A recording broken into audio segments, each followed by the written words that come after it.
Welcome to our Easter Sunday morning message. Keep watching as we look at Peter's interaction with Jesus after his resurrection and see how Peter not only found forgiveness for his sin, but also restoration and redemption. Each Easter, we celebrate Jesus' death and resurrection. We celebrate an event that has the power to change lives. It's not just an event that happened 2,000 years ago that's a great event. It's something that, yes, changed human history, and it changed human history because it's changed the lives of hundreds of millions of people who have put their faith in Jesus Christ because of what was accomplished at the resurrection. Consider even for a moment just how the lives of those early disciples were changed. They were radically transformed. Here you have the early disciples. If you think about it, Jesus was arrested, and while he was arrested, they all ran and scattered. They hid in fear. After his crucifixion, they were all depressed. They were defeated. They were terrified. They were literally hiding behind locked doors. But they were radically transformed by the miracle that first Easter morning. They became the leaders of the early church, publicly proclaiming the message of Jesus Christ at the risk of their lives. You see, not only does Jesus' resurrection from the grave prove the truthfulness of the Christian faith, it also demonstrates its power. In Jesus' resurrection, Jesus forever defeated sin and death. He broke the power of sin and death for all who believe in him, for not only the early disciples, but for us today.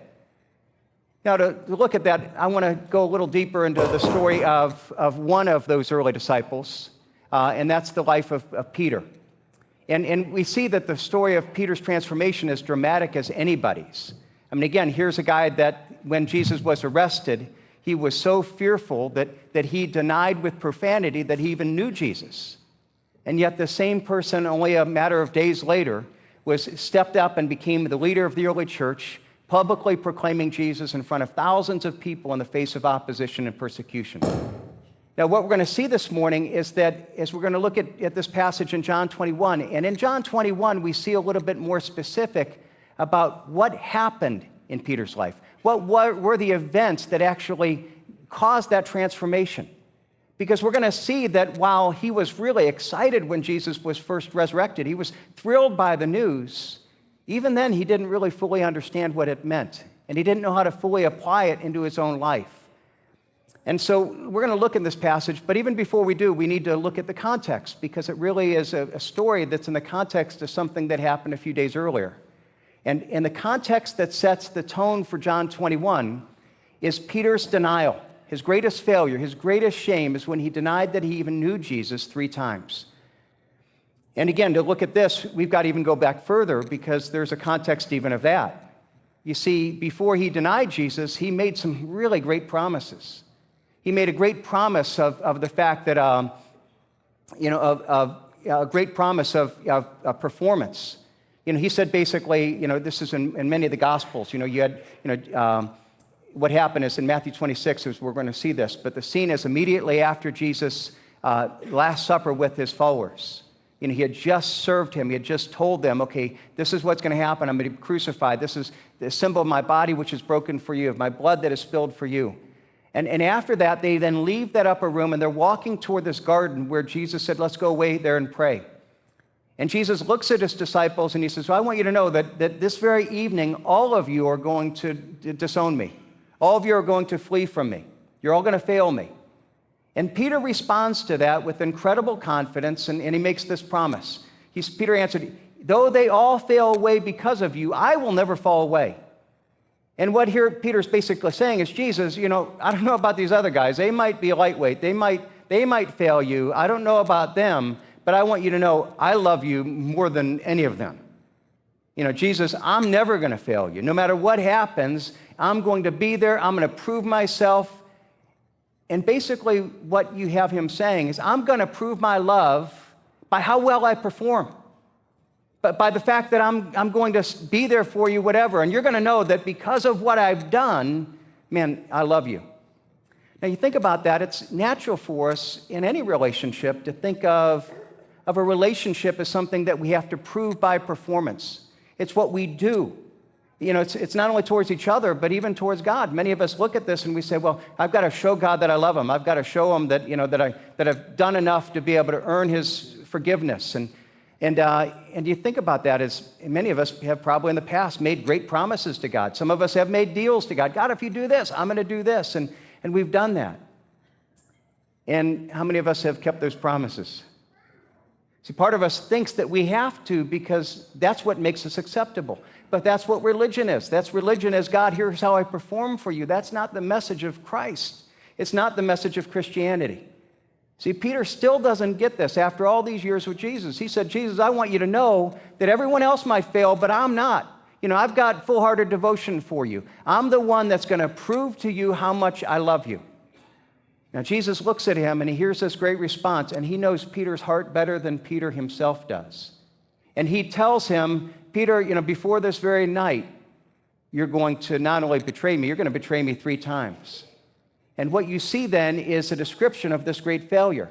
Within a few hours, Jesus was arrested, and he was dragged away into this sham of a trial. It was actually an illegal trial held through the middle of the night. It was something that was against the Jewish law at that time. And in the midst of this, as they're trying to get people, just push it through to condemn Jesus, most of the disciples ran away. But Peter, still trying to be brave, he followed at a distance.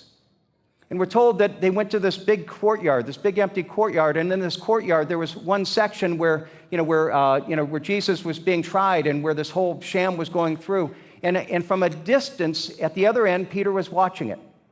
And as he watched it, what happened is one of the people that were there came to him and said, I think I know this guy. Aren't you one of Jesus' followers? And Peter, out of fear, no, I don't know him. And he walked away. And sometime later, someone else said, no, I think you are one of the followers. Aren't you one of Jesus' disciples? And he denied it. And then a third time, somebody came up to him, and it was in this case, we're told specifically, a young servant girl, somebody who had no power, who had no authority, and said, no, I think that he's one of Jesus' followers. And this time, we're told that Peter responded with profanity, cursing, basically saying, I don't even know him.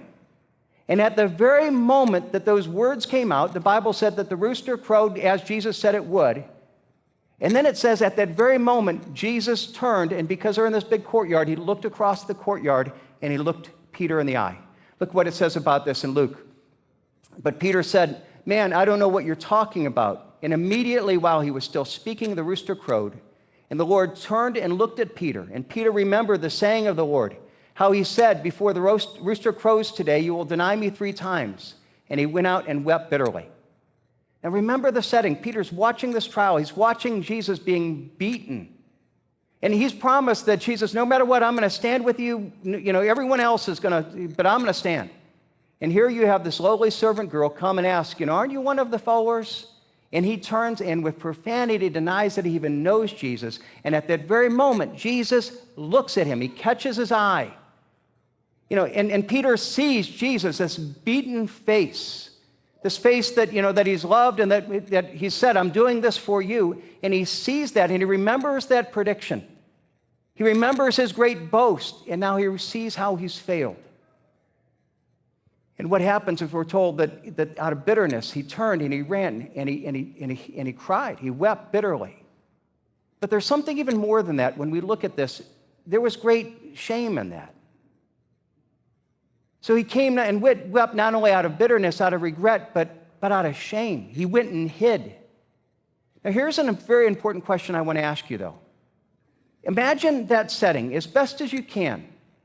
And imagine seeing Peter, and he denies Christ, and you look at Jesus, turn around and look at Peter in the eye across, that courtyard. Here's the question.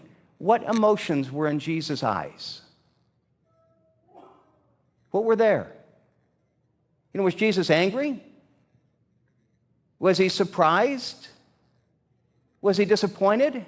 Well, no, he wasn't surprised. He had said this would happen. Was he disappointed? No, he knew that this was in Peter's heart. He understood this more about Peter than Peter himself knew. He said, I believe more than anything else, what was there was understanding and love and compassion and forgiveness. Jesus knew and understood Peter, and at that moment, he offered love and forgiveness. But when you think about it, is that even though Jesus looked at him in the eye, what happened is that Peter couldn't look, and he ran and fled. And I think part of it is that although there was love and understanding and compassion, being offered by Jesus, Peter couldn't see it.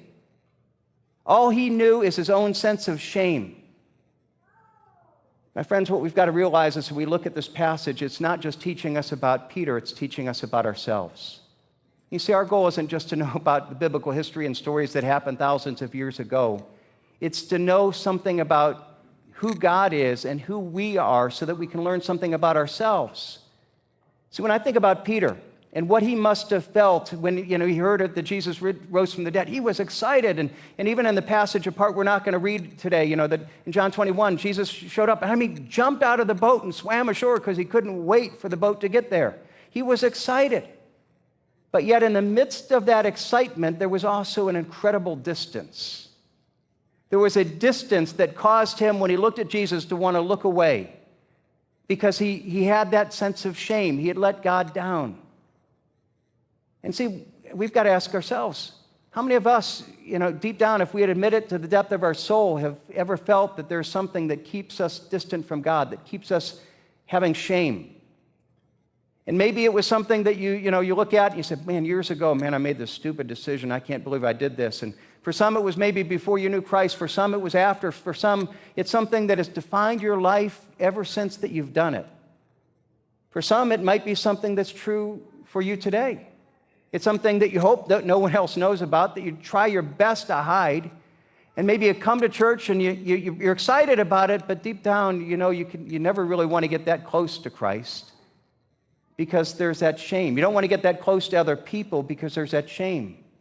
And you think, I can never be as close to God as I long to be because I have this thing that keeps me from Him. Now we're going to turn to John 21, and we see that in the midst of the shame, that's the context, and we see an incredible picture of God's grace and healing and forgiveness.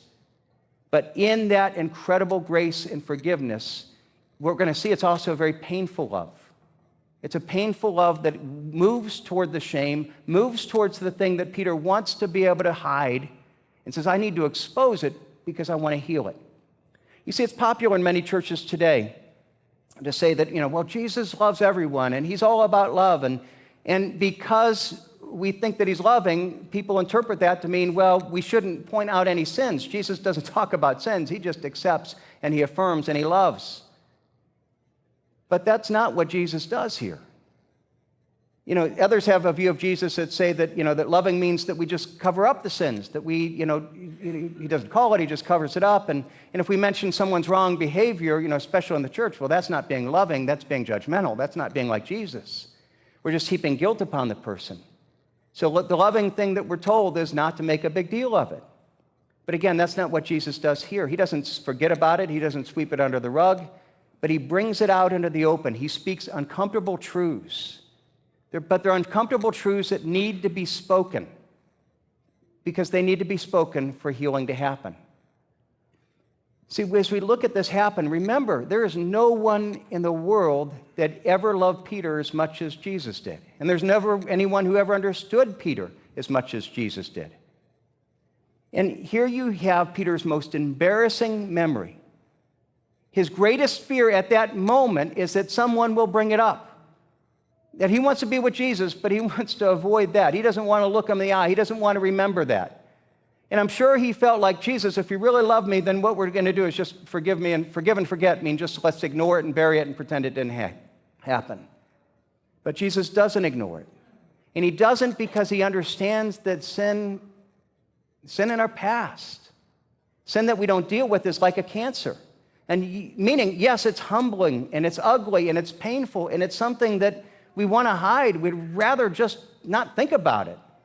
But if we cover it up and hide it, it may seem like it makes things better in the short run, but in the reality, what happens if you cover up a cancer? It always grows worse. I was thinking about this, and I was even thinking of that illustration, and I suddenly realized, man, I have a very, very personal application to this. One of the side effects of living in Florida for 15 years is, when I was younger, is that I've developed now a number of skin cancers, and I deal with that. That's part of what I live with. And a couple of months ago, my dermatologist told me that I have some early skin cancer growing across my forehead. And he told me that I need to get this topical treatment. And he says, well, if you rub this on your head a couple times a day, over a month, it should clear it up. It should hopefully take care of it. But he also told me that this treatment is going to have some really nasty side effects. Specifically, it's going to make my face look really bad. And so he says, words like blotchy and scaly and raw hamburger, and that's generally not what you want to hear when you think about how you look. And the fact is, I admit that I'm, at least as vain as the average person, and so I don't want to think about how I look with that. But beyond that, I have a job that I get in front of hundreds of people every week. And so I don't want to look like this, and so I've been even thinking about what do I do? Do I cover it up? I get the treatment. Maybe I can wear a hat to preach for a month or so, or do-rag. And I think the best idea is toupee. That's it, man. That covers the problem, and maybe I just keep it. And got to admit, it looks pretty good, right? Now, I ask you, first, should I be mad at my doctor for telling me that I have this cancer and telling me that I need this treatment that's so unpleasant? How dare he point out something that's wrong with me? How dare he tell me that I need to do this thing that's going to be painful and humbling? How dare he? Now, if you look at that and say, no, of course you shouldn't be mad at your doctor. You go to the doctor because you want him to diagnose a problem, and you should be thankful that he diagnosed the problem and he can treat it before it becomes deadly. Now, here's the question. While we understand this when it comes to our physical diseases, why is it that we struggle to understand it when it comes to spiritual issues? Why is it that we often get angry at those who point out some sin in our lives? Why is it that we think the loving thing to do would be just to cover it up and ignore it? And secondly, should I cover it up and ignore it? Should I just deny it and just, hopefully it'll go away? And, I thought I could cover it up and ignore it until I told Sandy what the doctor said. Now she won't let me cover it up and ignore it anymore. Now I've got to treat it. And so I'm going to have to live with this. Because if I ignore it and do nothing, it seems like it's better in the short run. I can avoid the short-term discomfort and pain and embarrassment, but the cancer's still there, and over time it grows. And over time, it has the potential of literally taking my life. Now, what you see here is Jesus being a spiritual doctor.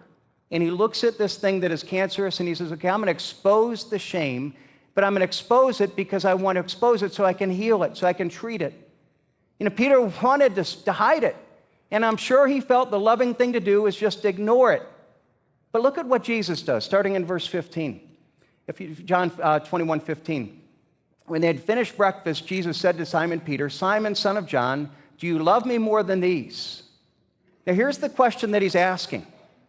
I'm going to get into some of the wording here because this is one place where the exact words are really significant. When he says, do you really love me more than these? He uses a very strong word, the strongest word for love. He uses the word agape.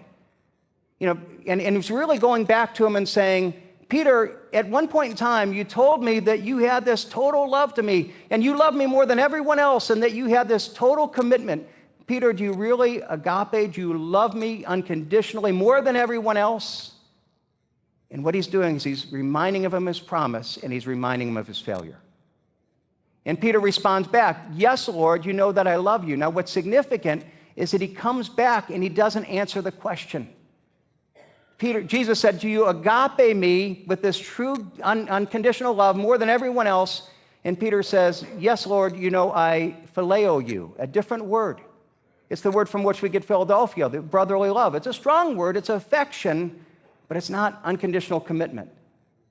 And so what he's saying here is, Jesus, I love you. I have affection for you. I made this great promise before of how I love you unconditionally more than everyone else. Now you ask me, and he doesn't say, yes, I love you that way. He says, Jesus, all I can say is, I've been proven false, and I have great affection for you. I love you as much as I know how. But I can't claim more than that because I know that I betrayed you. So then in the next verse, Jesus comes back to him and he says, Simon, son of John, do you love me? Again, using the word phileo or agape. Do you love me? Do you have this deep, abiding, committed love to me? And Peter hears the second time, he's taken away more than me. I know it's not more than everyone else, but do you really love me with a deep, abiding, total commitment love that you said you did? And Peter again doesn't answer the question. He again comes back and says, Jesus, you know that I phileo you. I have affection for you. I love you as much as I know how to. It's a proclamation of love, but it's also a proclamation of his shame, of his failure. And so then Jesus comes to him a third time. And it says the third time, Simon, son of John, do you love me? And here's what happens as he changes the word to Peter's word. And he says, Peter, do you really even phileo me? You know, you're saying now that you phileo me, but you said back then that you agape me. And Peter, do you really even have that kind of love? And Peter was hurt, not because it's with a third time of question, but because in changing the language, what he's saying is, do you really even love me that much? Peter, you know, at first you said you love me more than everyone else, and you know, you had wholehearted devotion, and you proved that that wasn't true. But now I question, do you really even love me with affection? Do you think that what you offer me, Peter, is sufficient? Is that enough, is really what he's asking. And what Jesus does is he exposes failure. He exposes here Peter, and he does the same thing to us. But he exposes our failure because that's how he leads us to God's grace. See, he's brought face to face with his greatest shame, his greatest failure, the thing that he wanted Jesus to avoid, and Jesus brings it straight out.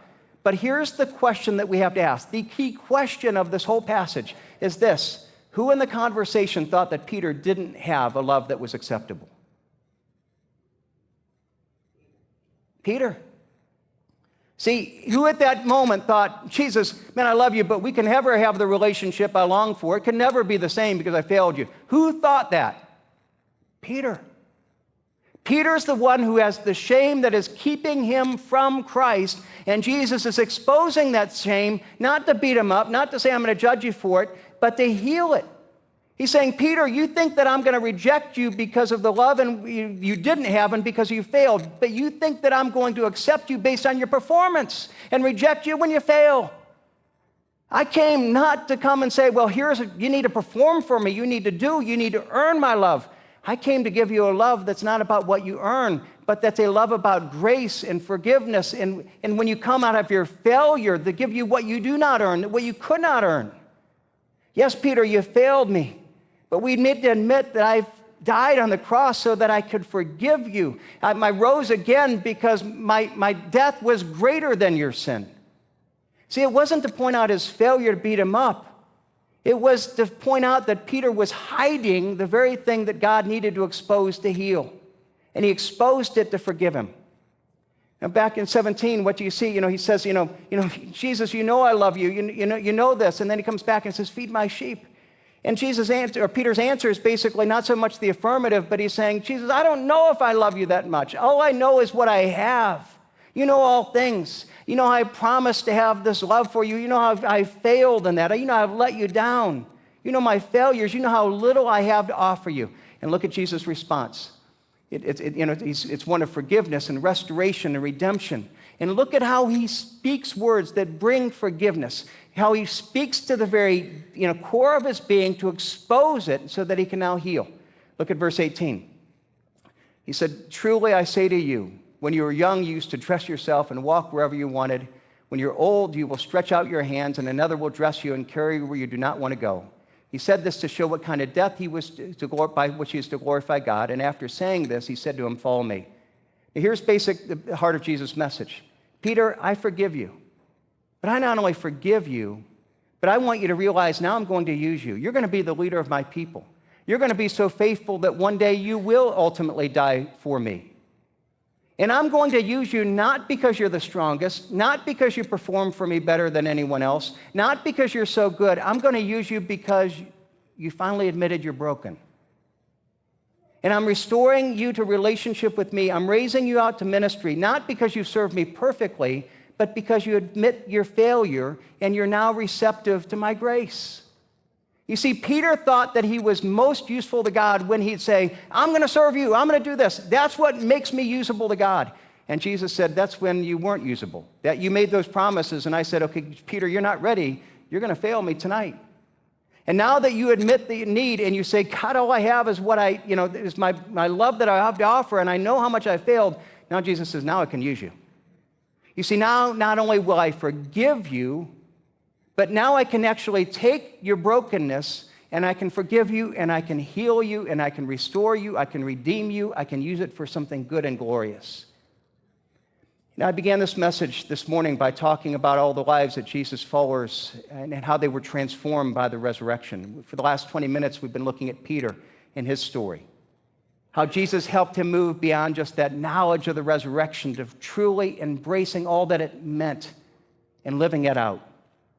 Jesus looked into the depths of Peter's soul and exposed his greatest moment of shame. He did exactly what Peter wanted him to avoid, because it's what he knew that Peter needed most to be healed.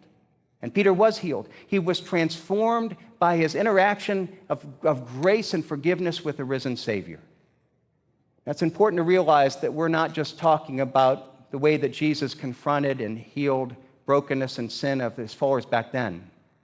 We're talking about, we're celebrating this morning the way that Jesus is still confronting and still healing us from our sin and from our brokenness and shame.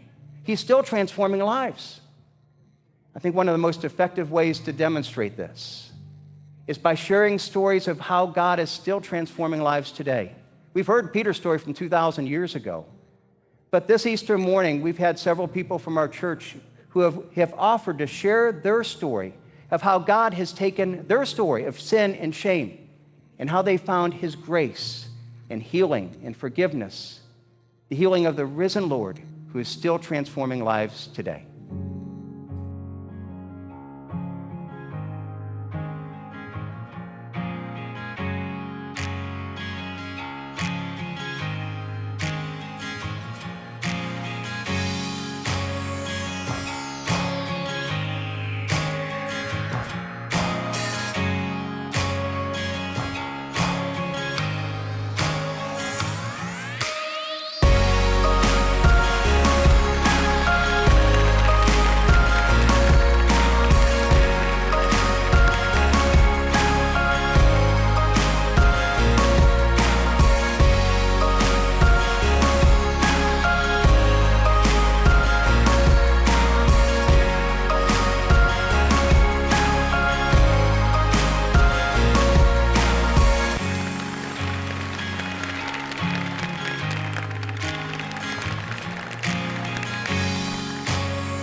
Amen. That's powerful, isn't it?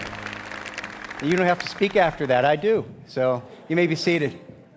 You look at that. I want to ask you a question. You say, what do you have to say after that? What can I say after that? How do you build on that? You can't, except for one thing. The only way to build on that is to recognize there are still new stories that God is writing. And that you have people here that I thank you so much for being willing to share these stories of your freedom, of your struggle, of how painful it is. And to recognize that there are many people here that you could stand up and you could share that story, and there are some here that you're still stuck on the other side, the first side of the cardboard. And your story is still, I'm controlled by this. This is the sin that still is dragging me down. This is the crisis that I can't get beyond. This is the thing that has defined me. This is the shame that is keeping me from God. So what we're talking about this morning is, yes, the story of Peter and how God transformed him, but it's a story of how God transforms people and is transforming lives today.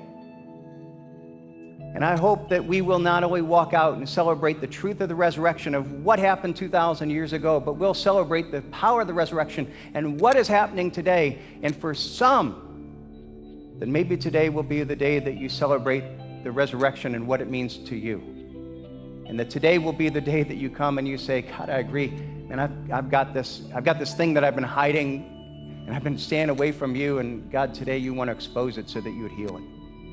God, I've got this sin that's kept me away from you. God, I've got this anger, this brokenness, this thing that makes me feel like I couldn't be used of you. God, today I want to come and I want to recognize that if Jesus Christ at the cross